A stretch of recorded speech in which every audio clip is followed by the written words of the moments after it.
السلام علیکم مولانا صاحب۔ والسلام ورحمۃ اللہ وبرکاتہ۔ اچھا مولانا صاحب، ایک سوال یہ ہے کہ جیسے آج کا ٹیکنالوجی کا دور ہے، جی آرٹیفیشل انٹیلیجنس چھائی ہوئی ہے اس وقت دنیا میں، جی جی تو اگر ہم جو آج کل چیٹ باٹ چل رہے ہیں، جیسے چیٹ جی پی ٹی بہت مشہور ہے، تو ہم اگر اس ٹیکنالوجی کی مدد سے یہ جاننا چاہیں کہ کون سا دین دنیا میں حق پر ہے، کیونکہ اس کے سامنے تو اس وقت سارا جتنا مواد آج تک جس بھی مذہب پہ ہے، لکھا گیا ہے یا موجود ہے، وہ سارا اس کے پاس ہے، یعنی وہ ایک طرح سے سارے ادیان کا ماہر ہے۔ جی۔ تو اس سے کچھ مدد لی جائے تو کون سا کیا پتہ چلے گا کہ کون سا مذہب ہے جو اس وقت اس کے مطابق حق پر ہے؟ آپ نے یہ اچھا سوال کیا۔ تو آج ہی میں نے سحری کے وقت جو ہے نا، میرے ذہن میں بھی یہ سوال آیا، تو میں نے چیٹ جی پی ٹی سے ایک سوال کیا جو میں آپ کو پڑھ کر جو ہے نا وہ بتا دیتا ہوں کہ میں نے کیا سوال کیا اور پھر اس نے اس کا کیا جواب دیا۔ بڑا مزہ آیا، زبردست قسم کا، کیونکہ جیسے آپ نے اس کی وضاحت کی ہے کہ واقعی جو ہے یہ اس سے فائدہ تو لیا جا سکتا ہے نا۔ تو میں نے آج چیٹ جی پی ٹی کو سوال ایک لکھا کہ دنیا میں سب سے زیادہ مذہب کے سچا ہونے کے دلائل کس مذہب کے پاس ہے، یعنی دنیا میں سب سے زیادہ مذہب کے سچے ہونے کے دلائل کس مذہب کے پاس ہے، یہ میں نے سوال کیا اردو میں۔ تو اس نے فوراً اس کا رپلائی دیا، جواب دیا۔ وہ جواب یہ دیتا ہے کہ یہ سوال بہت گہرا اور فلسفیانہ ہے، اور اس کا جواب کسی کے عقیدے، مطالعے اور دلیل کی نوعیت پر منحصر ہوتا ہے۔ مختلف مذاہب کے ماننے والے اپنے مذہب کے سچا ہونے کے لیے مختلف دلائل پیش کرتے ہیں، تاہم اگر منطقی، تاریخی، سائنسی اور فلسفیانہ دلائل کی تعداد اور قوت کو معیار بنایا جائے، یعنی یہ خود ریکمنڈ کر رہا ہے کہ اگر اس بات کو معیار بنائیں مذہب کے سچا ہونے یا نہ ہونے میں، کہ منطقی، تاریخی، سائنسی اور فلسفیانہ دلائل کی تعداد اور قوت کو معیار بنایا جائے، تو عمومی طور پر اسلام کو وہ مذہب سمجھا جاتا ہے جس کے پاس سب سے زیادہ مضبوط اور متنوع دلائل موجود ہیں، یعنی عجیب عجیب نوع کے دلائل۔ یہ اس کا جواب ہے، خلاصہ۔ اور پھر مزید آگے کہتے ہیں کہ اسلام کے سچا ہونے کے دلائل، مثلا ایک دلیل ہے کہ قرآن کا اعجاز، یعنی اس کے اندر تحریف سے پاک ہے۔ نمبر دو، سائنسی حقائق، کہ جتنے بھی آج تک سائنس کی ایجادات ہوئی ہیں، ترقی ہوئی ہے، وہ دین اسلام سے نہیں ٹکراتی، اس سے مزید اسلام نکھرتا تو ہے، لیکن کبھی کوئی اسلام کی ادنا سی بھی جزئی ثابت نہیں ہوئی کہ دین کہے کہ دیکھو تمہارا دین یہ کہہ رہا ہے، ہماری سائنس یہ کہہ رہی ہے، یا ٹکراؤ، غلط ہے۔ ایسا نہیں۔ یہ خود کون کہہ رہا ہے؟ جو آج کل سائنس کا شاہکار سمجھا جا رہا ہے، اے آئی، آرٹیفیشل انٹیلیجنس۔ اچھا، اس کے بعد وہ کہتا ہے کہ مثلا جنین کی تخلیق کا عمل، زمین اور کائنات کی ابتدا، سمندروں میں موجوں کی تائیں، یہ سارا قرآن مجید نے بیان کیا ہے، اور ادبی معجزہ بھی ہے، یہ اسلام کے اس نے دلائل بیان کیے۔ اس کے بعد کہتے ہیں نبی کریم صلی اللہ علیہ وسلم کی سیرت اور ان کی جو پیشن گوئیاں ہیں وہ 100% حرف بحرف درست ہوئی ہیں، 100% حرف بحرف، اور ان کی سیرت طیبہ ایسا شاہکار شخصیت کائنات نے نہیں دیکھی، ماشاءاللہ۔ یعنی انسانی تاریخ کو تو آپ ایک طرف رکھ دیں۔ اس پر میں ایک بات عرض کرتا ہوں جو مجھے خود یاد آ گئی اس سے ہٹ کر، کہ میں یہ کہا کرتا ہوں کہ حضور نبی کریم صلی اللہ علیہ وسلم کی ذات اقدس کو اگر سامنے رکھیں اور تمام دنیا کے فلسفی اس بات کو کیا مان سکتے ہیں کہ ایک ایسی ہستی جو پیدا ہوتے ہی یتیم ہے، پھر بچپن میں والدہ کا سایہ بھی اٹھ گیا، پھر چچا کی دادا کی تربیت میں آئے، پھر ان کا سایہ بھی اٹھ گیا، پھر چچا کی تربیت میں آئے، ان کا سایہ بھی اٹھ گیا، اور جوانی کا دور آپ نے آبادی سے کٹ کے گزارا، جنگل میں بکریاں چراتے رہے، اور پورے مکہ مکرمہ کا جو حالات ہے، نہ کوئی سکول ہے، نہ کالج ہے، نہ یونیورسٹی ہے، نہ کسی علمی اور ادبی حلقے میں جا کے بیٹھے ہیں، آپ بیٹھے ہیں کہیں سے ثابت ہے، نہ کوئی سابقہ دین کے ماہر کے پاس کبھی بیٹھے ہیں، ایسی صاف ستھری زندگی گزاری، اور اس شخصیت سے ایسی کلام اللہ نے ظاہر کی ہے۔ دیکھو نا، آپ اگر اسلام کو نہیں مانتے، آپ ایک منٹ کے لیے تصور کر لیں کہ قرآن مجید اگر آپ کے یہاں اللہ کا کلام نہیں ہے، تو وہ ہستی نہ جا کہیں پڑھی، نہ کسی سے، نہ کوئی ان کا استاد، لقب ہے نا امی، امی کا معنی جو دنیا میں معروف طریقے سے کسی نے نہ پڑھا ہو، تو جو ایسی ہستی ہے کہ اس ہستی نے جو ایسی کلام پیش کی ہے کہ جس کلام کے بلا مبالغہ کروڑوں کتابیں لکھی جا چکی ہیں، بلا مبالغہ، اور آج تک لکھی جا رہی ہیں، اور قیامت تک لکھی جاتی رہیں گی، ایسی ذات سے کلام کیسے نکل آیا؟ اگر آپ کہتے ہیں کہ یہ کلام ایسا نہیں ہے، تو آپ کو چیلنج دیتے ہیں ہم کہ آج کی دنیا میں کوئی 10 سے 1,00,000 بچہ آپ تیار کریں کہ جس کو آپ نے نہ پڑھانا ہے، نہ سکھانا ہے، نہ دنیا کے کسی دیندار کے پاس بٹھانا ہے، نہ دنیاوی تعلیم کے پاس بٹھانا ہے، پھر کوئی وہ ایک حکمت کی بات بول کر دکھائے، ممکن ہی نہیں ہے۔ اور دنیا کے آپ جتنے بڑے بڑے فلاسفر پیش کرتے ہیں، جتنے بڑے بڑے سائنسدان ہیں، سب کی تعلیم ہے، آئنسٹائن پڑھا لکھا سائنسدان تھا نا جس کی نے ایجادات کی ہیں، نیوٹن بڑا لکھا سائنسدان تھا، دنیا کے بڑے بڑے فلاسفر جو گزرے ہیں ان کے پاس پی ایچ ڈی کی ڈگریاں ہوتی ہیں، پڑھے لکھے ہوتے ہیں تو جا کے کچھ دو چار باتیں کرتے ہیں۔ تو یہ کیا کمال نہیں ہے کہ حضور نبی کریم صلی اللہ علیہ وسلم کہ مکہ مکرمہ میں نہ تعلیم کا دور دور تک نشان نہیں ہے، اور ایسی ہستی سے ایسا کلام نکلا، یہی ایک بات کافی ہے کہ مسلمان ہونے کے لیے، اور کیا باتیں آپ مانتے ہیں؟ تو یہ چیٹ جی پی ٹی کہہ رہا ہے کہ سیرت جو ہے کہ آپ نے جتنی مستقبل کی پیشن گوئیاں فرمائیں وہ حرف وار درست ہے، مثلا رومیوں کی فارسیوں پر فتح، اسلام کی پوری دنیا میں پھیلنا، اور اونچی عمارتوں کی تعمیر میں مقابلہ کرنا، جو آج کل دبئی اور سعودی عرب میں عمارتوں کے مقابلے ہو رہے ہیں، یا حضور نبی کریم صلی اللہ علیہ وسلم نے 1450 سال پہلے ارشاد فرمایا 100% حرف وار درست ہوا نا، اور ابھی اس طرح خلاصہ پیش کر رہا ہے،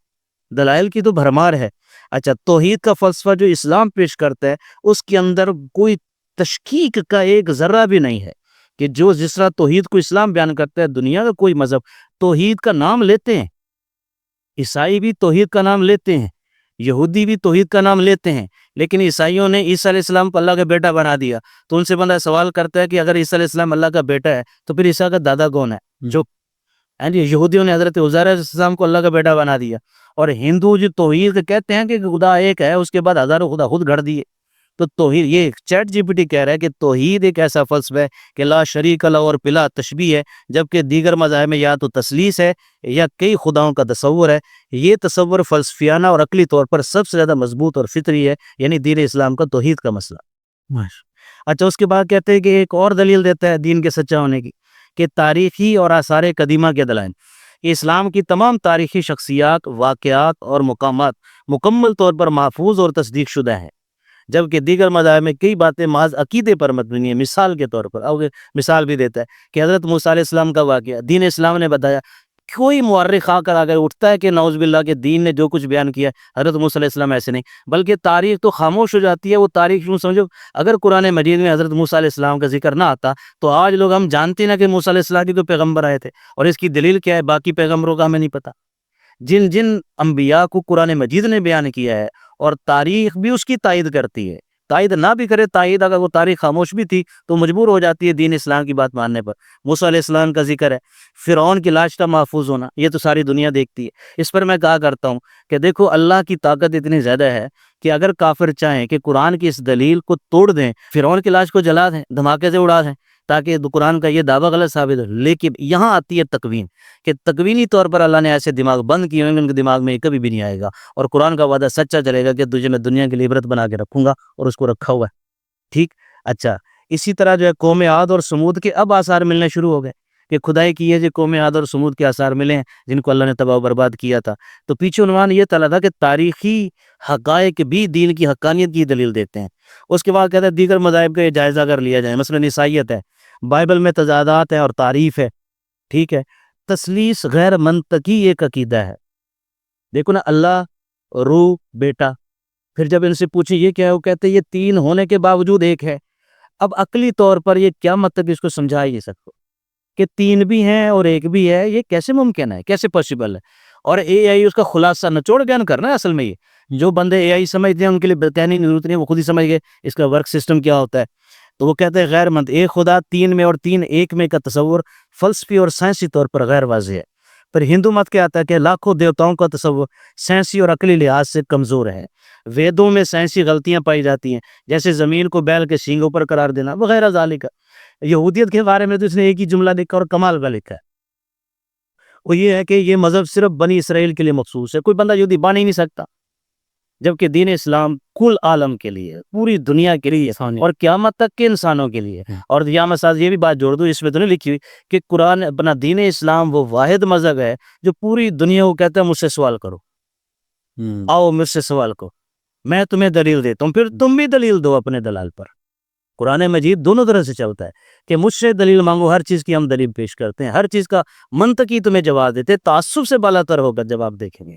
تعصب کو نہ بیچ میں لائیں، اپنی ذاتی جو ہے خواہشات کو بیچ میں نہ لائیں۔ عقلی طور پر اگر آپ بات کرتے ہیں، فلسفیانہ طور پر بات کرتے ہیں، منطقی طور پر بات کرتے ہیں، تو دین اسلام اپنے ہر موقف کو ثابت کرنے کے لیے تیار ہے اور دعوت دیتا ہے دنیا کو، آؤ سوال کرو، ہم سے سوال کرو۔ کوئی اور مذہب ہے ایسا جو یہ چیلنج کرتا ہو؟ سائنس کو بھی چیلنج کر رہا ہے، فلسفے کو بھی چیلنج کر رہا ہے، منطق کو بھی چیلنج کر رہا ہے، عام معاشرتی احوال کو بھی چیلنج کر رہا ہے۔ پوری دنیا میں جو خرابی ہے، دین یہ کہتا ہے کہ تم تعصب کو چھوڑ کر جو میں ضابطہ پیش کرتا ہوں اس کو نافذ کر کے تو دیکھو، امن چین سکون نہ ہو جائے تو پھر بتانا۔ لیکن اور یہاں ایک اور بات جو یہاں نہیں ہے وہ مجھے ویسے بھی یاد آ گئی کہ دنیا میں دین اسلام جہاں جہاں عبادات کو ذکر کرتا ہے، معاملات کو ذکر کرتا ہے، وہاں کچھ قدغن بھی لگاتا ہے، کچھ رکاوٹیں بھی کھڑی کرتا ہے کہ آپ نے یہ کام نہیں کرنے۔ اس میں خلاصہ یہ ہے کہ انسان کے اندر لالچ اور خود غرضی، جس کو لفظ بولا جاتا ہے شہوت، شہوت کا معنی ہے لالچ، اصل میں یہ وہ قوت جو اندر لالچ پیدا کرتی ہے۔ جتنے بھی شہوت پرست لوگ ہیں، جتنے بھی لالچی لوگ ہیں، خود غرض ہیں، مفاد پرست ہیں، وہ کبھی یہ نہیں چاہیں گے کہ دین اسلام نافذ ہو۔ کیوں؟ زد تو ان پر پڑ رہی ہے نا، اور دنیا میں اس وقت جنگ صرف یہی ہو رہی ہے کہ مفاد پرستوں کا ٹولہ الگ ہے اور دوسری طرف پسا ہوا طبقہ ہے کہ جو اپنے حقوق کے لیے لڑ رہا ہے، اور دین اسلام کے سوا کسی چیز میں پناہ نہیں ہے۔ آپ دنیا کے جتنے نظاموں کو بھی تجربہ کر لیں، کرتے رہیں تجربہ، کبھی سوشلزم کو، کبھی جو ہے نا سرمایہ دارانہ نظام کو، اور کبھی کسی نظام کو، کبھی کسی نظام کو، جو سکون ملے گا، جو برابری پیدا ہوگی، جو دنیا میں امن آئے گا، وہ صرف اسلام کی وجہ سے آئے گا۔ اس لیے کہ اسلام کل عالم کے انسانوں کو دعوت دیتا ہے کہ خود اسلام امن کے اندر آ جاؤ، امن قائم ہو جائے گا۔ تو کہتا ہے یہ مذہب صرف بنی اسرائیل کے لیے مخصوص ہے، جبکہ اسلام تمام انسانوں کے لیے، اور تورات کے اندر بھی تعریف ہے۔ نتیجہ یہ نکالتا ہوتا ہے پھر دوبارہ کہ جب منطقی، سائنسی اور تاریخی اور فلسفیانہ دلائل کا جائزہ لیا جائے تو اسلام کے پاس سب سے زیادہ مضبوط دلائل موجود ہیں۔ یہی وجہ ہے کہ آج بھی لوگ اسلام قبول کر رہے ہیں، اور یہ دنیا میں سب سے تیزی سے پھیلنے والا مذہب ہے۔ یہ بھی اس کے حق ہونے کی دلیل ہے۔ ماشاءاللہ، یعنی آج کی انسان کی سب سے بڑی ٹیکنالوجی بھی یہ مانتی ہے۔ دیکھو نا، اس کا طریقہ کار سمجھے نا کہ اس نے جو اپنے پاس، اس کے پاس ٹوٹل مواد موجود ہے، اس کے ڈیٹا بیس میں فیڈ ہو چکا ہے۔ آپ نے اسی کا تجزیہ سے مانگا ہے نا، ہم نے سوال تو یہی کیا نا کہ اپنے مذہب کے سچے ہونے کے دلائل کس مذہب کے پاس ہیں۔ یہ سوال آج ہی سحری کے وقت پیدا ہوا تو میں نے اس وقت لکھ دیا، سحری کھاتے کھاتے یہ سوال میں نے لکھ دیا کہ اپنے مذہب کے سچا ہونے کے دلائل کس مذہب کے پاس ہیں۔ تو اس نے کھول کے رکھ دیا، کیونکہ یہ تو جسٹ ایک مشین ہے نا جی، اس کا تو کوئی مذہب سے تعلق نہیں ہے، انسانی جذبات سے تعلق نہیں ہے، اس کو یہ بھی پتہ نہیں ہے میرے بنانے والا کون ہے، وہ تو ایک کرنٹ سے دوڑ رہا ہے نا بس، اور کیا ہے۔ لیکن دیکھ لیں تجزیہ آپ کے سامنے، یہ انہوں نے بنائی چیز ہے، انہی کے گلے پڑ جائے گی انشاءاللہ۔ ماشاءاللہ، زبردست مولانا صاحب، میرے بڑی زبردست نشست رہی، بڑے معلومات ملی، جزاک اللہ، شکریہ۔ السلام علیکم ورحمۃ اللہ وبرکاتہ۔